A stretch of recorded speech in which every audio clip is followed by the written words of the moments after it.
de empreendedorismo, de inclusão social, de formalização. Então, o grande foco tributário, se é que pode-se dizer isso, é o previdenciário. O empreendedor, esse empreendedor, ele vai pagar praticamente a contribuição previdenciária que retorna para ele como benefício. Então, ele vai pagar, ele vai recolher hoje o equivalente a R$ 51,15, que é 11% sobre um salário mínimo. Além disso, ele vai recolher, se ele for comércio ou indústria, R$ 1,00 a título de ICMS, que é o imposto estadual. E se ele for um prestador de serviço, ele vai recolher R$ 5,00 a título de ISS, que é o imposto sobre serviço, que é de natureza municipal, é da alçada municipal. Então, se ele for uma atividade mista, ele vai recolher os R$ 51,15, mais R$ 1,00, mais os R$ 5,00, R$ 57,15. Se ele for um comércio ou uma indústria, ele vai recolher R$ 52,15.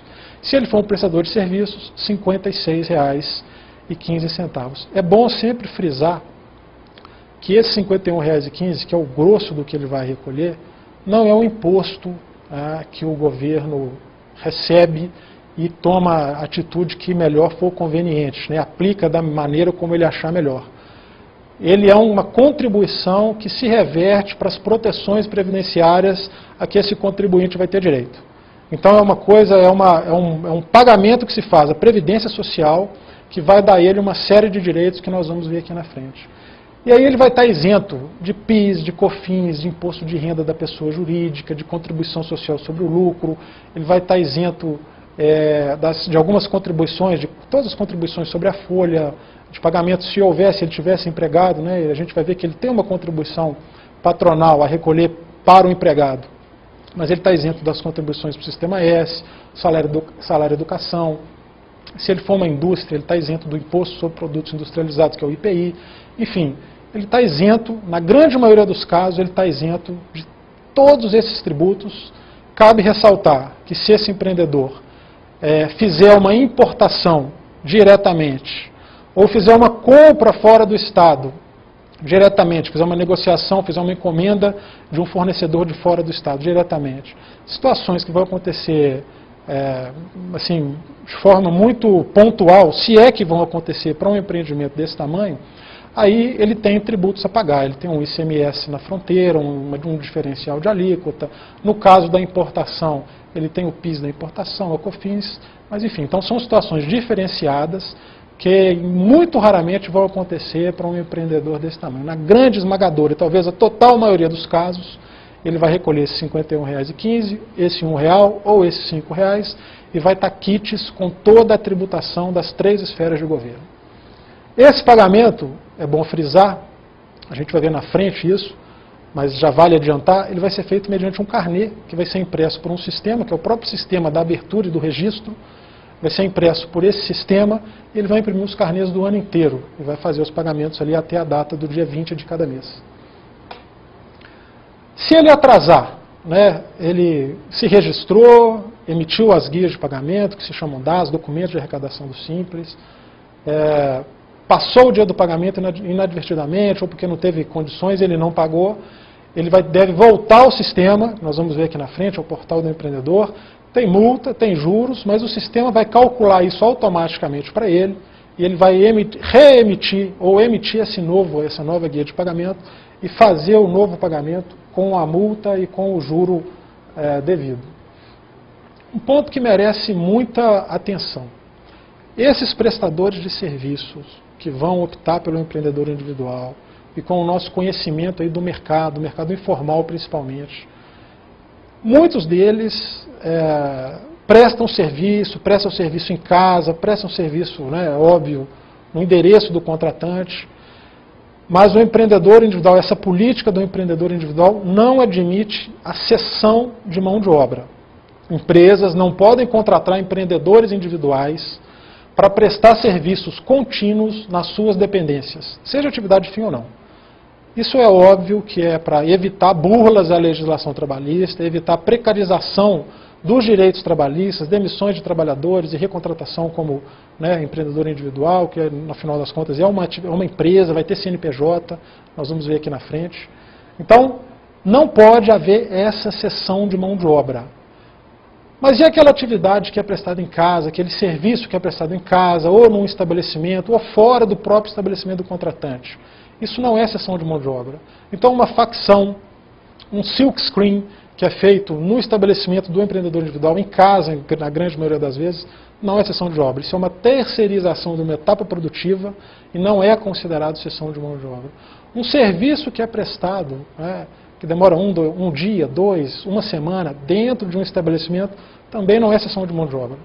A cessão de mão de obra é aquela que implica serviços contínuos dentro do estabelecimento do contratante. Cabe ressaltar que no empreendedor individual a legislação previu exceções. Pode haver cessão de mão de obra para as atividades de hidráulica, elétrica, pintura, alvenaria, carpintaria e manutenção ou reparo de veículos. Só que nesse caso, o empreendedor individual vai ser equiparado a um autônomo. A contribuição previdenciária dele vai ser igual a de autônomo. O contratante deve reter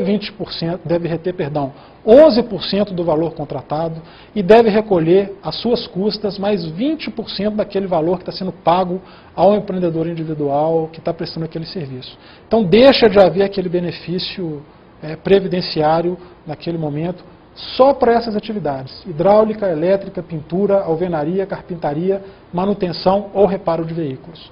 Nesses casos em que haja cessão de mão de obra, vejam bem, eu posso prestar um serviço de hidráulica, posso ser contratado, entrar no empreendimento, passar lá 1, 2 ou 3 dias, finalizei o serviço, recebi o meu pagamento, isso não é cessão de mão de obra. A cessão de mão de obra pressupõe a prestação contínua de serviço, a semelhança do que acontece numa obra, por exemplo. Nesses casos, então, a lei excepcionou o empreendedor individual, mas o equiparou a um autônomo para fins tributários. Quando esse empreendedor tiver um empregado, como é que vai ser? A gente já viu no conceito que ele pode ter um empregado, ou nenhum, ou um empregado. Quando ele tiver um empregado, a contribuição previdenciária que ele deve recolher para esse empregado vai ser de 3%. Então ele vai recolher os 51,15 dele e outros 3% a título de contribuição patronal desse empregado. Se ele não fosse, se ele estivesse na tributação normal, ele recolheria 20% sobre esse salário desse empregado. E se ele estivesse no Simples, ele recolheria cerca de 2% da receita bruta do mês a título de contribuição previdenciária. Então é muito vantajoso, esses 3%, eles vão se juntar a uma outra alíquota de 8% sobre o salário desse empregado, que é a contribuição do próprio empregado, é a contribuição do trabalhador. Ela é retida pelo empregador, mas ela é ônus do trabalhador, não é um ônus não é um desembolso do empregador. Então esses 8% do trabalhador com os 3% do empregador são outros 11% que vão custear todos os benefícios previdenciários, aí no caso agora, desse trabalhador. É bom lembrar que esse trabalhador é o mesmo trabalhador de uma empresa micro, de uma empresa pequena, de uma empresa grande. Ele mantém todos os seus direitos trabalhistas. As férias, o 13º, o FGTS, horas extras, se for o caso. E sempre é bom lembrar, da mesma forma que os benefícios do empreendedor individual são com base em um salário mínimo, os benefícios desse trabalhador também serão com base em um salário mínimo ou com base do piso da categoria. Então, caso queiram coberturas superiores a esse valor, nós vamos falar aqui na frente, 2 salários mínimos, 3 salários mínimos, ele tem como fazê-lo, mas aí tem que recolher a parte, nós vamos mostrar aqui na frente como vai ser isso. Então a gente faz aqui uma pequena tabelinha para mostrar o custo, vamos dizer assim, tributário desse trabalhador. São R$ 465,00, que é o salário mínimo, R$ 13,95, que é essa contribuição previdenciária patronal, esses 3%, e R$ 37,20, que são os 8% relativos ao FGTS. Então, o desembolso, o pagamento de um salário mínimo para esse trabalhador, na verdade, importa em R$ 516,15 de efetivo desembolso do empregador, além, é claro, de férias, 13º. E pelo que nos consta, o que as pesquisas mostram é que o informal, que tem ali aquele colaborador, mesmo sem os devidos registros, ele usufrui ali dessas férias, ele recebe um 13º, de forma informal também.